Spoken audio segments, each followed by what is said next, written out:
Good morning, everybody. I would like to show you some of these beautiful old jigsaw puzzles that I've had in my cupboard for many years. All very old-fashioned ones, but I can't resist them. And have a look at Peter Pumpkin Eater. So a great inspiration for paintings on jigsaw puzzles in the old days and even in the new days, nursery rhymes. More pictures underneath the doors in this little puzzle with these little knobs on them. That's something you could do in clay, isn't it? Now I've put aside these two puzzles here because I thought you could choose one or the other as your model. So if you would like to do a jigsaw puzzle that is fairly traditional, it has 6 pieces in it, this one, which doesn't sound very many, but is enough for us to make and together. Yours could actually be cut. You don't have to have a frame if you don't want to, out of clay. You can just make your pieces like this, and they can just be freestanding. Can be freestanding. It doesn't need to fit into a board. If you would like to try to make a jigsaw puzzle with 6 large pieces fitting together, and when we are back at school we will paint with glaze onto the pieces. So all you're going to be making are the actual clay pieces, and I would like you on a piece of paper to do a beautiful drawing that is the same size as your puzzle so that you can use it as a reference to paint your drawing onto your pieces with the glaze.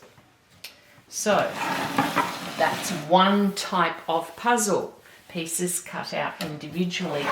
This puzzle is quite different and probably a lot harder to do. It has 1, 2, 3, 4, 5.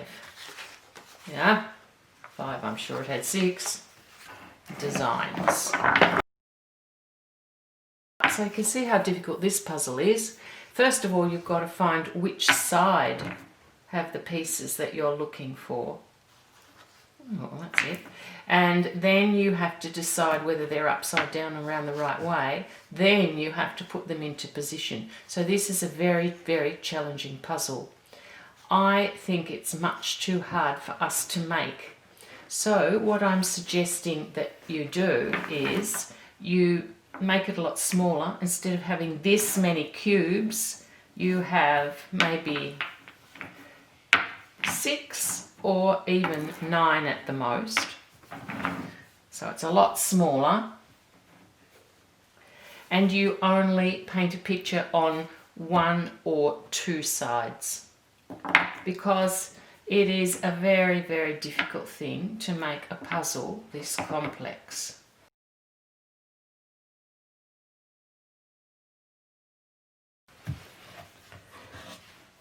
So once you've got all the air bubbles out, I'm using terracotta clay. I'm going to give you earthenware because I think the colours of the glaze will be more vibrant.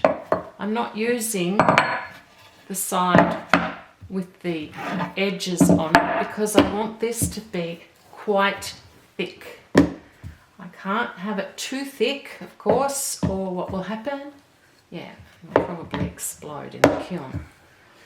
A couple of things that have been made. Oh gosh, a lot of beautiful things have been made this term, but a couple of things have been too thick for me to fire in the kiln. If you make something that's very thick and chunky, you can keep it. You're allowed to make it, you can keep it, but it's no point sending it back to school for me to fire if it's too thick, because it doesn't work. So look how thick this is. Very thick. I'll get it more. It's a bit challenging. I'm I'm nearly right, to the right thickness now, I'd say. And it's a pretty good size too, isn't it? It's smaller than this one. I don't need to make such a big jigsaw puzzle because really it's about trying to be inventive. That's a good size. I think I shall keep it at that size. Hopefully you will have drawn a picture. I might just use this picture. Okay, so I'm going to suggest that your picture is ready and done before you start your puzzle, and make sure that it's going to fit. I could have a circle. You don't have to have any particular shape, but I think I will take the edges off mine.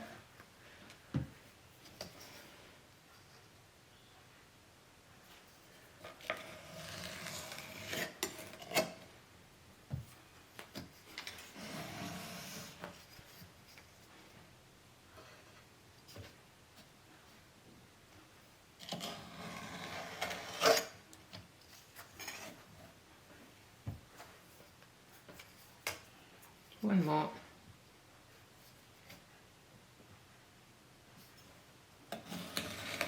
There we go. Now it's ready. Happy with this size, and I'm only going to have 6 pieces. Of course it's going to be a lot smaller than that, isn't it? But let's get these pieces sort of in a shape. So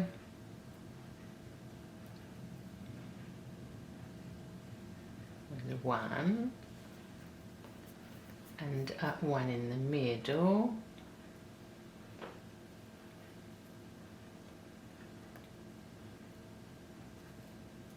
there, and yeah.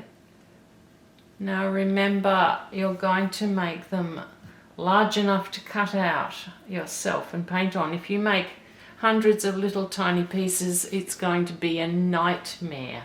So keep it simple. I strongly suggest you just do 6 panels and a nice shape on each.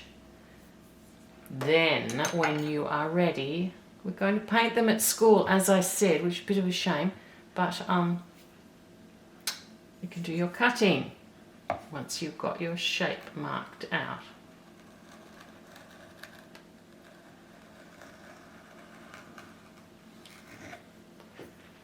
And this one.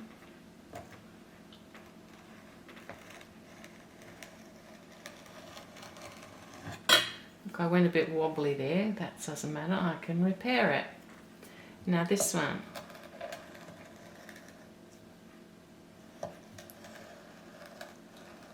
And this one.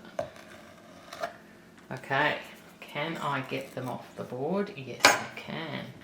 Look at that. How delightful.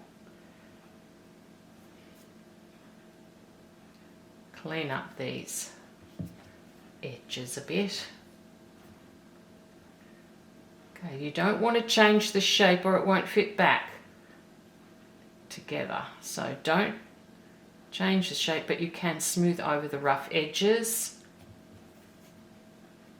like so. And a very important thing to do is write your name on the back of each piece.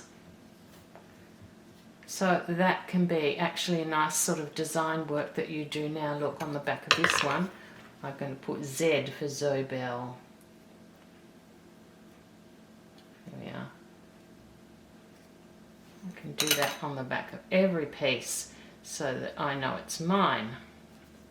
And then when we're at school painting our pieces, they won't get all mixed up together. When it's drying, keep it together. As it dries, the pieces might start to curl up a little bit. So if that is happening to you, turn it upside down. Each day, check it. Turn it upside down and give it a pat.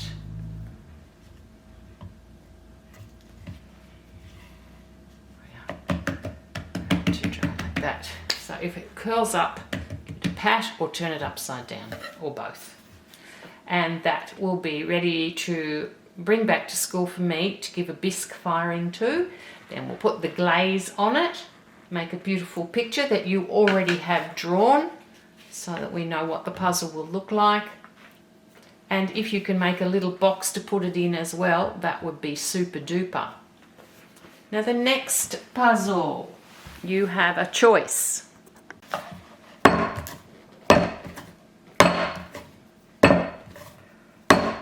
Okay.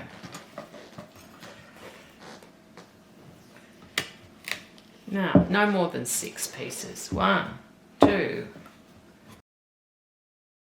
So 6 pieces of clay about the same size.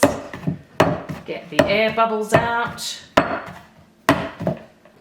Now once you get it into a bit of a smooth shape, we're going to make a cube. So I want a flat surface. Tap, tap, tap, tap, tap.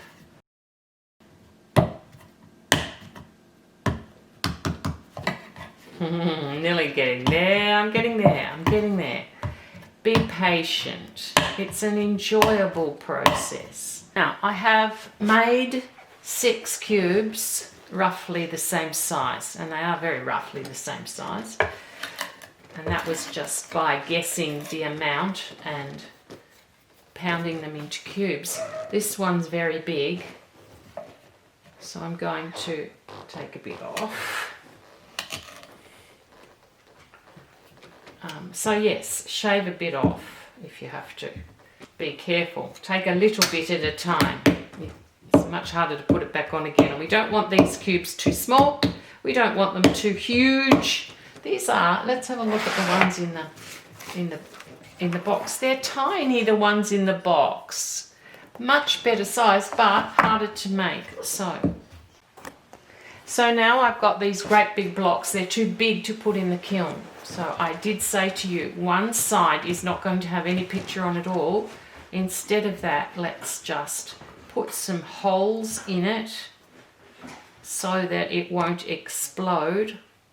I think I'll go 3. Oh, it looks like a beautiful big dice. Don't go right through to the other side because that's not going to be any use. And your name, please, and your grade. There we are. So that's the back now.